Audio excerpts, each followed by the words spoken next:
Kayyanni gaafa soddomii sagalii kan ettira bilisa baase sali nutti shororkeessummaadhaaf farrisa ettira baase bilisa.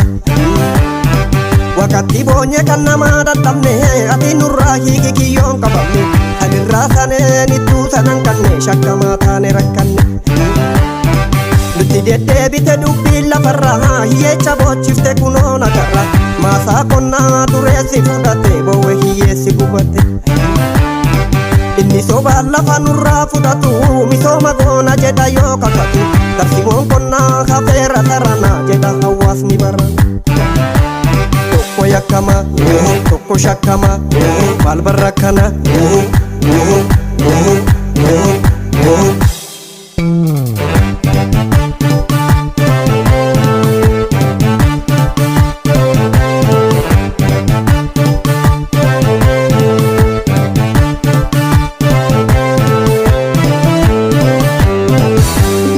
Meeqatu lafa dhabee rakkate warshaan dureessa biyyoormaa fudhate ilmaan hiyyeessaa cubbuu qaba maayii nama dhaqqaba.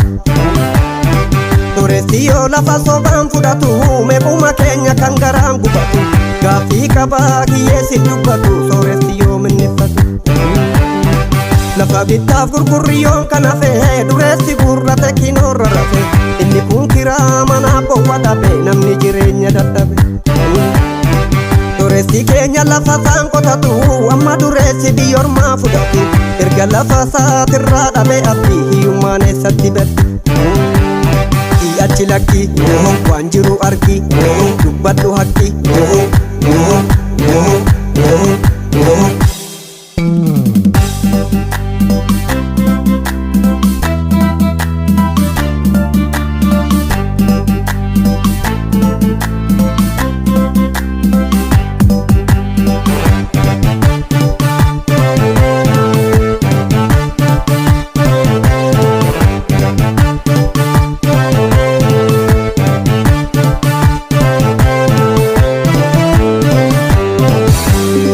Mirga namaatti dursa waan hundarraa misoomni maal godha kophaa lafarra tokko tokko sooromee sharrakkata kanaaf hiyyeessi bakkata.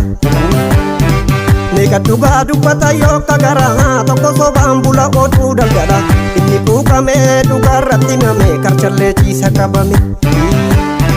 Namni kamuu harka duwwaa dhalata qabeenya yoo ta'e hojiin argata warri sooressaa kophaa kabajamaa hiyyeessi maaf daddarbama. Amanamanaan goshaniin taphata kan baratee bee hojii kadhata amanamtummaattis meeqa dhamane hoggasuu kufa darbame. Meeqa rakkate keessi gubate biyya baqate.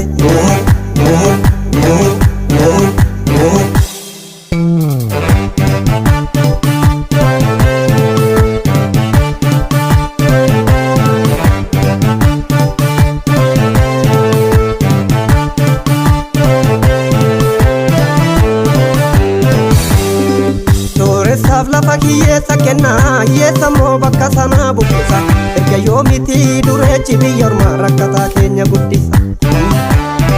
Kayyanni gaafa soddomii sagalii kan ettira bilisa baase sali nutti shororkeessummaadhaaf farrisa ettira baase bilisa.